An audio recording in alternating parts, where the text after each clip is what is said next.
My name is Brian O'Hara, B-R-I-A-N, O''H-A-R-A. I am the Minneapolis Police Chief. Shortly after 12:30 this afternoon, Minneapolis police officers responded to 911 calls of shots fired in the area and a report of a man down inside the Chicago and Lake Transit Center. Arriving officers found a 32-year-old male with gunshot wounds who was deceased here at the scene.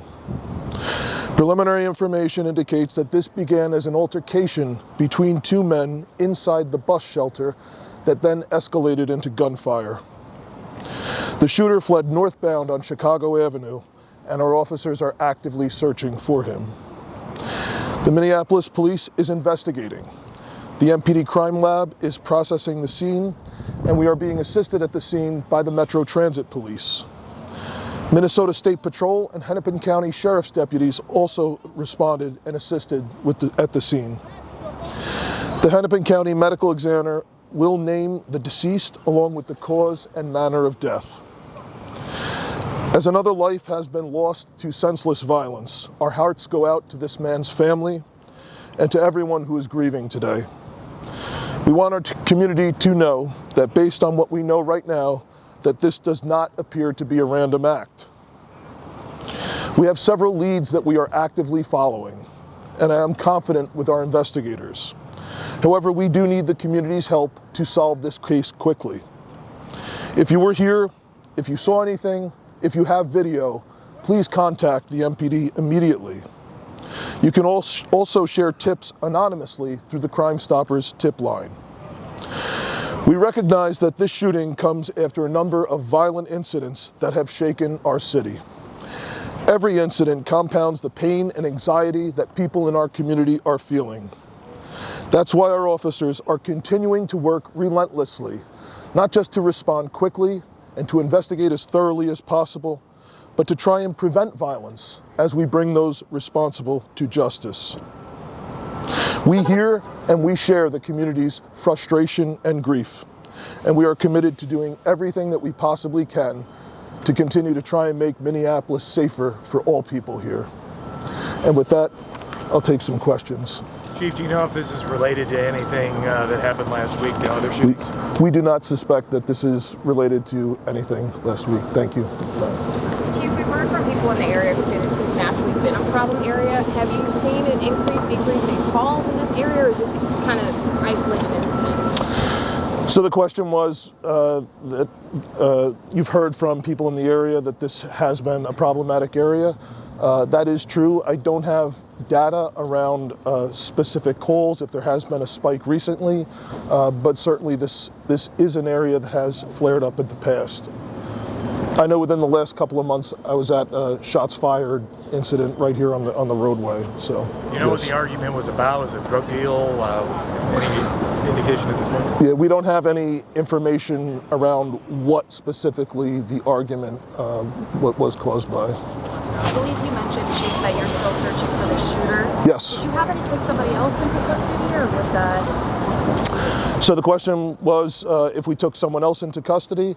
There is no one under arrest, but obviously we are interviewing people and canvassing the community, speaking to as many people as possible, trying to identify people that may have information relevant to the shooting.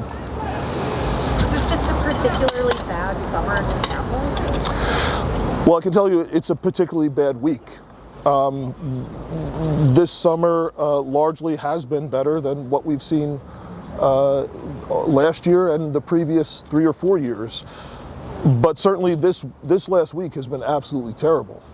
That being said, it's no consolation to any of the victims, but that being said, there's still, as of this morning, there remains about 49 fewer shooting victims year to date than what the city saw at this point last year. So I know that doesn't help any one of these victims or any of these cases, but certainly this last week has been absolutely horrific. Including this homicide, how many are we at for 2025, Chief, if you know off the top of your head? I know we are, including this homicide, we are 9 below where we were at this point. And I'll look at my phone again and I'll get you the exact number. Yep. We're 9 below where we were at this point last year. Yep. As Mr. Violence Interrupter that mentioned more patrols in this area could help the problem. Is that a solution that could be something you work on in the future? So the question is about more patrols in the area? Absolutely.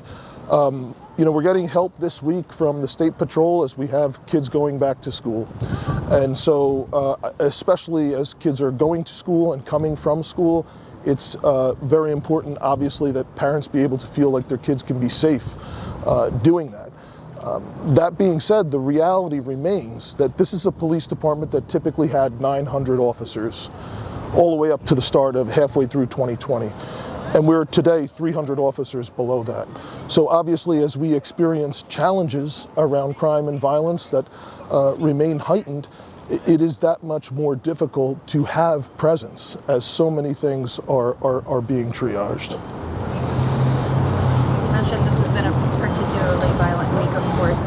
As you're out and about in the community, what is the impact that you're seeing on just everyday people? So the question is, as we're out in the community, the impact that we are seeing with people, I think since last Wednesday, there's certainly been an outpouring of love and support and unity from the community. Obviously, people are hurting, people are scared, but certainly I think there's a level of support and a level of unity that at least I had not seen here in a while.